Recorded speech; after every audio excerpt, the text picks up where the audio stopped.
Pak Menko, untuk kasus 349 triliun Pak, seperti apa Pak? Iya, selalu ada yang bertanya 349 triliun tuh kok dilempar lalu hilang. Nggak hilang. Pertama, kasus itu sudah terbukti ada. DPR sudah mencocokkan betul itu ada kasus atau peristiwa dugaan pencucian uang 349 triliun, oke. Tapi waktu itu DPR tidak mau menyelesaikan secara politik dengan penyelidikan oleh Pansus, lalu diserahkan pemerintah. Pemerintah membentuk Satgas, sekarang ini jalan.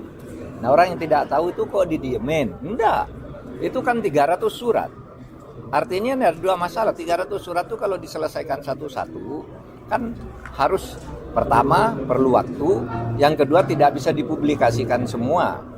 Dan saudara bisa baca publikasinya sendiri, sudah ditindaklanjuti di berbagai tempat, di KPK, di Polri, di Kejaksaan, semua mengungkap kasus itu dari 349. Tetapi dulu yang menjadi perhatian khusus adalah jumlah yang paling besar, yaitu 189 triliun tentang importasi emas.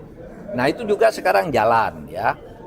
Langkah-langkahnya jalan, sudah ditemukan beberapa hal yang diselidiki, bukan hanya kepabeanan, ternyata juga menyangkut perpajakan dari kasus itu. Ini semua sedang berjalan, tidak ada yang hilang dan tidak boleh hilang. Pada saatnya harus clear kepada masyarakat. Ini posisi kasusnya. Nah, untuk hal-hal yang lebih teknis itu soal 189 triliun tuh, ini ada Pak Sugeng, mana Pak Sugeng ada? Pak Sugeng, nanti Pak Sugeng nih, tolong Pak Sugeng dijelaskan sampai apa tuh kasus 349 triliun. Sebentar, 189 triliun dugaan pencucian uang. Iya. Beliau ketua timnya, satgasnya, di operasional. Jadi khusus untuk 189 ini sudah banyak yang sudah dilakukan.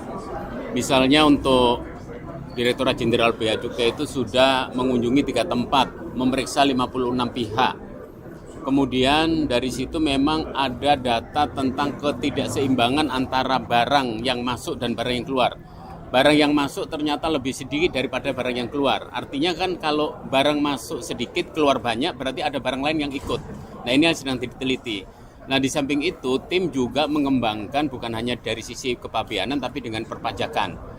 Dan diindikasikan memang ada di wilayah tertentu itu ada indikasi adanya barang-barang yang ilegal yang ikut di situ. Nah, ini sedang dilakukan penelitian. Dan di samping itu juga ada satu kasus yang sedang didorong juga untuk dilakukan tindakan yang lebih agresif untuk tahapan penyelesaiannya.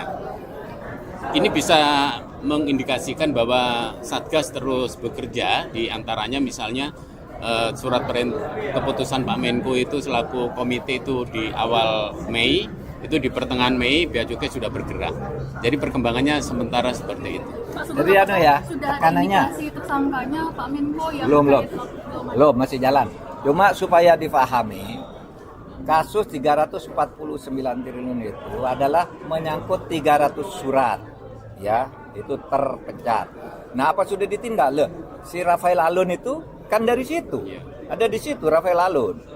Kemudian importasi emas di Suta kan dari situ juga, dari surat itu. Yang pemecatan dan penersangkaan di Ujung Pandang, Makassar, itu kan dari situ juga. Jadi jalan. Tidak ada yang berhenti. Tetapi jangan berpikir bahwa 300 triliun itu satu paket lalu selesai. Itu dipisah dalam 300 kasus. Gitu aja cukup.